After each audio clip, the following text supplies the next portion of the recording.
Yeah, we're super honored to be in this regional. We know when the bracket came up that it was arguably the toughest regional in the country, and we're excited to battle with a really good Washington team that has won, I believe, 18 of 19, and Coach Keegan Cook has done a really nice job with their program, and it'll be a heavyweight battle. What was your reaction to seeing the blue court on Gregory for the first time? And also, we know you never like only had a choice for Hawaii growing up. What was your team growing up and growing up in college? Weirdly, it was USC. It was just like a big hometown thing for me. But back to the blue court. When I saw the blue court, I was actually like, it was hitting me like, wow. Like, it felt like I was a freshman. Like last year, it felt like it wasn't real, and it was like the real stage. Like the stage is set in Greg, where I've been playing this whole season. It just felt like home in a sense. It was really relieving yet like exciting at the same time. Do you have a favorite player growing up? S- Probably my sister, as corny as it is, but it's true. She was probably like one of my idols growing up, still is, but yeah. Gentlemen, you have a massive following in Hawaii. Every time we put your name on something or write about you, we get a bunch of traffic in Hawaii. Can you share something with your fans in Hawaii that, microphone, what would you say? I would just say hi and that I really appreciate all the support. I really do. It's really difficult sometimes just being so far away from home and not necessarily having like all the connections that you kind of want to, like the food, just like being able to hug somebody from home, that type of thing. And so when stuff like that comes out and I get to hear from so many people back at home, especially towards the end of the season when the tournament's starting, is when I get a chance to talk to like a lot of players that I used to play with, and it's just a really cool feeling to like know that they're still supporting me and that like everything that we've done here is recognized, like no matter how far away I am. So it's pretty cool. Jared, just kind of your thoughts about the new format. I don't know how involved you are with the rules committee of playing Thursday and you playing a day off Saturday. It's something that we've been fighting for a long time. I think, we've experienced obviously a lot of matches where we've been playing the Sweet 16 late at night and then having a quick turnaround because of TV. And it's the most important match to get to a Final Four because that's what the first goal of this tournament is, and obviously to win it. But there was so little time to be able to prepare, get your team ready, that it was much needed for these female athletes, and I commend the NCAA for making that move. What do you feel is next? What is the next move you'd like to make to see football and all be run proper like they're supposed to? Look, we're the fastest growing sport right now, and I think the attendance is showing. Obviously, we're sold out for both of these matches, and it would be around the country. I think we are close to being a tier 1 sport, but we can't do it because we're not raising enough, or we're not making enough profit in that. So I've been preaching for quite some time trying to change the format of this NCAA tournament. So basically the tournament would be the same as it was the first weekend with the tournament that we had here, but this would be a super regional, meaning that the top 8 seeds host. It would only be us in Washington here, and we'd be playing best 2 out of 3 to be able for the right to go to the Elite 8, and potentially do the same thing at the Elite 8, best 2 out of 3 to get to the Final Four, and then it's single elimination. The other option would be to see if the Super Regional could send you to the Elite 8, and do we have a Final 8 instead of a Final 4. But looking to be able to increase the revenue from the attendance from a 2 out of 3. Nebraska would be hosting now. They would be getting 8,000 or 9,000 a night. We'd be having ours.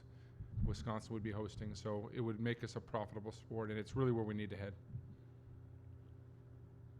Coach Elliott, can you share with us the cadence of the team that you have going to? This is not unfamiliar territory. So what are you doing, or what do you have the team doing just to stay locked in, focused, communication, practice, things like that, so Well, we have a very clear plan of what we've done over the years. It's very organized. The reality is I'm just trying to stay out of the way and just making sure they're relaxed and they're in a good position. They know what's at stake. They've been down this road, and I think the biggest mistake you can make as a coach is putting too much stress that this is the match that we got to prepare differently. We prepare the same way for this match as we did against TCU or Oklahoma or Minnesota earlier in the year. There's no difference. So our team is used to the routines, and that's a big part of being successful. So it's just trying to get them in a frame of mind right now to get relaxed. Our academics did a phenomenal job of getting them most of their stuff done, so they can be the next 24 hours can pretty much be downtime and getting themselves ready to get their mind right. Jared and Nalani, where do you feel the team is at defensively as far as receiving and passing issues at this part of the tournament? Do you want me to go? You can go first. Okay. I think we're in a good spot. You know, I think we were able to see some things on film from last week and worked on cleaning those things up. But every night's a different match. Like coaches will decide on who you're going to, you know, attack, and the players that got attacked last week may not be the ones getting attacked this week. So, you know, with our offense and the way that it is, you know, we don't have to be perfect passing. We're good when we're 6 to 8 feet off the net and up and down. So it may not look like we need to be right on the net, but we're satisfied when we're passing 6 to 8 feet up and down because we have a high kill percentage, and you know, we've got good passers that can play the game. Yeah, I agree. I think we're trending upwards in where we're trying to trust each other more on the court and getting used to the environment. Greg is trending upward with the amount of people that are coming now since it's getting closer to that final trophy time. So just trusting each other and then communicating throughout the tough times, just knowing that we have each other's back on the court, especially since nerves can be racking up during the time and all the pressure could be on. So, yeah.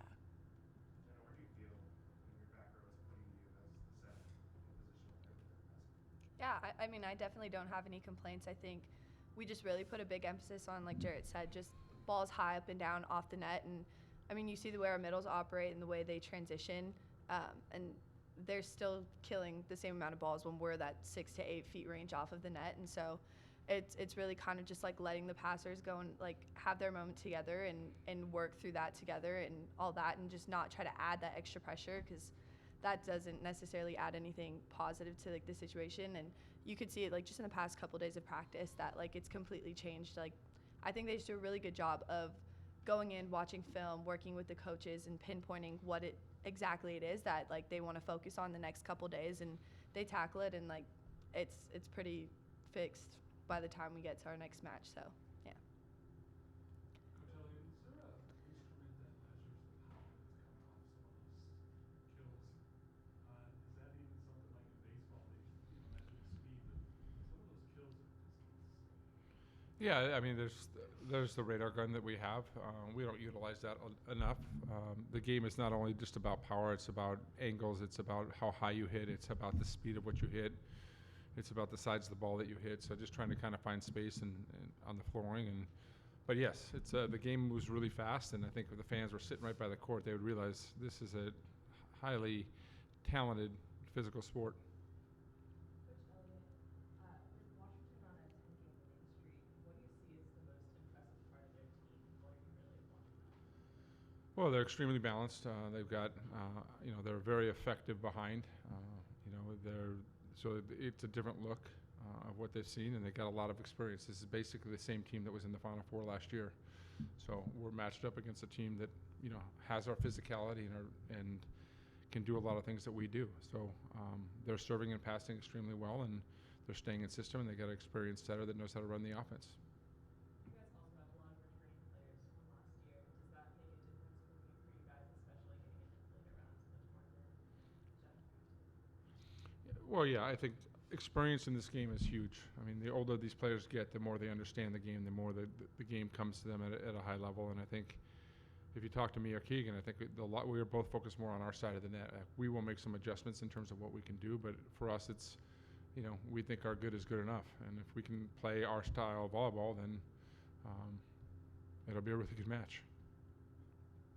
Jenna, I know that we talk a lot about like logistics and just statistics, but can you tell me what has been really special about this season? I think the most special thing about this season is the fact that like we've been able to bounce back from, I mean, this is like maybe our 16th month in a row of kind of like being in season. And I think the fact that as a team we haven't hit a point where you kind of like lose the love for what we're doing, and just like the fact that we've been doing it for so long. And I think it's been really exciting to see the fact that we can continually get better every single day, like despite how long we've been going. And I mean, our team has some of the best chemistry that like I've ever seen, and it's really it's really special to be a part of. I mean, like that part alone is what kind of has been helping us like keep going and keep getting better and stronger as a team, is just the fact that we're so close. So I would definitely say that's it. Like everybody's kind of like in a different mental state across the country. And at this point, like when you're in the Sweet 16, every team is really good. And I think that mental side is going to be that part that kind of puts you over the edge and gives you what you need to like beat the team on the other side of the net. And I definitely think that's something that our team has. So you're talking a lot about team chemistry, but specifically with your teammates. But how does your chemistry with your coaches and your athletic trainers just enhance your performance that much more? Yeah, I think that this has been the best that I've ever seen a team communicate with their coaching staff. Like, we can sit down before practice, after practice, and really have a serious conversation just about how our bodies are feeling, how we're doing mentally. And, like, the coaches have been doing such a great job of making sure that we know that they're there for us, like, when we need to come and talk to them about something. Because, like, I feel like that'd be the most frustrating part if there's that disconnect there. But Jarrett and the rest of the coaching staff has done a great job of just, like, checking in on us daily and just, like, making sure that we're getting everything that we need.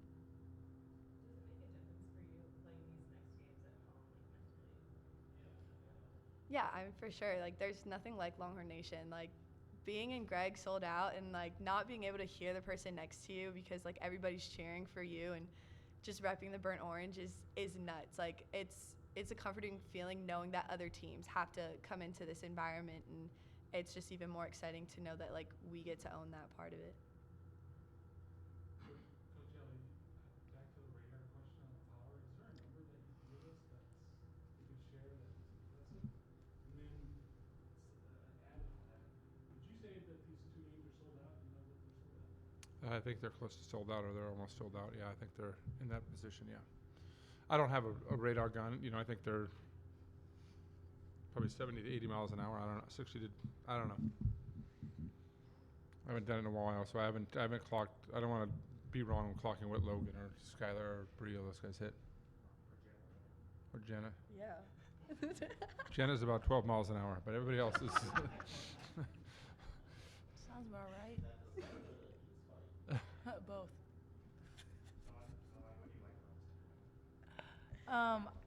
Excuse me. Sorry. I think, as Jenna said, the chemistry of the team is really good, but also off the court and on the court, it's the same vibe. On the court, you can talk to each other as if you guys are having a good time, but also be competitive at the same time.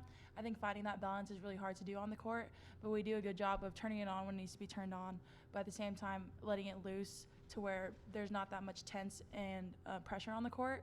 I think that's one thing that I really admire about this team and how they're so adamant on having each other's back. There's not a day that goes by where someone isn't checking in on you or asking, like, how are you doing? How are you feeling? Like, what has been, like, the highlight of your day? Like, as corny as it sounds, like, our team really does care about each other on the court as well as off the court. So, yeah. Part of that is a byproduct of Jen was talking about. You guys have pretty much spent the last 16 months together, including last year where literally the only people you've seen was each other. Yeah, definitely. I don't think I've been around people more than I have them. At first, it was kind of odd, but I got used to it as time went on. We would have our little month break, go home for a little bit, come back, see each other morning, day, and night, and then do the same routine every single day. But you get used to them. They're pretty much my second family now at this point, and I like their company. So, yeah. Are any of y'all getting sick of each other at this point? No, not yet, I don't think. I think that we do a really good job of, like she said, like, we're used to being around each other and, like, managing that and understanding what we each need from each other. Like, you know, if there's a day where you kind of have to, like, lay off somebody, they need their space, kind of that type of deal. I think we just know each other really well at this point. So as far as getting tired of each other, I mean, especially not now, like, I wouldn't get tired of anybody, so. I guess in some ways it's a secret to your success. Time, you know, you probably know every move and what they're thinking. Yeah, for Yeah. sure. Millie, as a younger player on this team, what is an aspect that you want to keep carrying forward in the program? I think just keeping that younger aspect alive in a sense, just like being cheerful and like letting loose at sometimes. And as players get older, they start to mature more and like they see the more serious side of stuff. But as a younger player, I think I'm still used to seeing the fun side of like playing volleyball and like trying to find that balance and being serious has been a difficulty for me. But I think it's something that I bring to this team as well, just having that younger view on the court and just like having energy, being fun, energetic, somebody you could turn to like hype you up or something like that. I think that's something that can be carried on in this program for the next couple years as well. And then have you seen that as like a helpful aspect? Oh yeah, for sure. Like you can always look to Nani to like get really hype on the court, do her little like jump and spin kind of little move when somebody has like a really nice kill. So yeah, I love that part. Derek, what's the value of having someone like Jenna who's been here for a while and knows you, knows your system, knows how to run it, having her on the court? Yeah, I mean, she's a remarkable story of the way she came in, and then she earned the starting spot, and then she was in a position to kind of learn on the court and develop. I think now she really has a really good grasp of what is going on. We're talking a lot during the match in terms of what teams are doing, and she's usually one step ahead of me. Like I'm coming to the court to talk to her, and she gives me a little wink, knowing that what they did. So it's to have that kind of experience and that calmness, and being in this kind of fire and in this pressure situation. She thrives on that. So we have a lot of confidence in what she can do, and she's setting the best she's ever set. Do you feel like you're setting the best you've ever set? Yeah, I'm really confident in what I'm doing on the court right now, and I think the team around me is like making that a lot easier. I just think everybody's kind of really doing their jobs right now, and when everybody else around you is doing your job, it makes it that much easier for you to do your own. So, yeah, I feel like I'm in a really good spot. Anything else, guys? All right, thank you. Thanks, guys.